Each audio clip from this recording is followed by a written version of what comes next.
Rabbi ya Rabbi ya Allah Rabbi batuan gitu Rabbi Muhammad muluki Tuhan sahabat itulah surah Assalamualaikum sama kasih mulanya kami nanjolo datang di tempat di lokasi 8 hari orang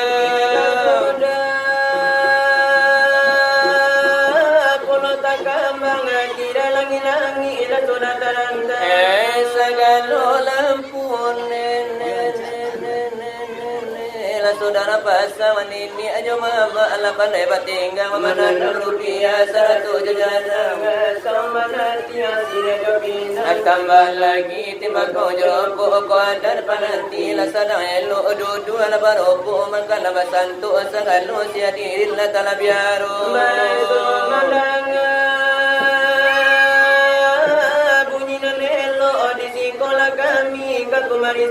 oh kami ngaji ada di kami tak pandai di sekolah lamu ada terapakan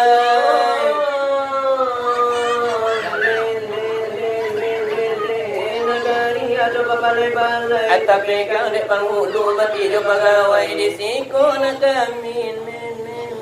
kaku mari rumi kami ngaji sara ale motoi di sekolah lamu sara baji jangan lupa kali ada musaji tapi kami bilang menjadi anta ko kajinya madua pinjai anta ko manulku garam kalawi anta ko ado untuk tasapi ke dalam lubang jarum pinjai semuanya lagi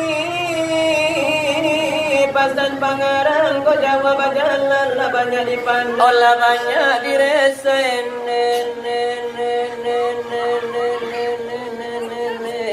ko panjang mo kasui adina ko marina datang mana dari jauh tamu lah datang lah boduyun kaini sida yang panangan kana itu silawai tulang antaronya kami dan dua pasang sinar barapi jolang kisau di malam sinar aku silawai sinar barapi dimisahkan orang baibarai balai kota padang panjang balai nyurami pagi jepat tam baibarai beni jo koreta loyang nyampang ko ado orang nak anompang ya kapari atau kapulang na pabendiran sana bagus yang hujan kodonya nak kapuan larinya nak kanja adek sinar barapi untuknya malang bendi buru aku do kata pinggang lari menekui de penyakit malang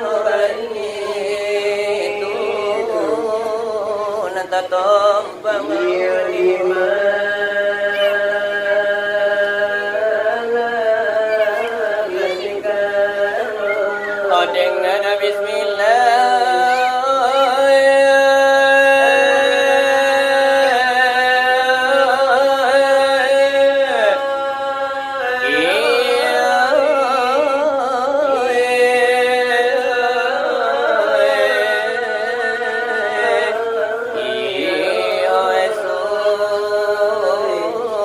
di kambang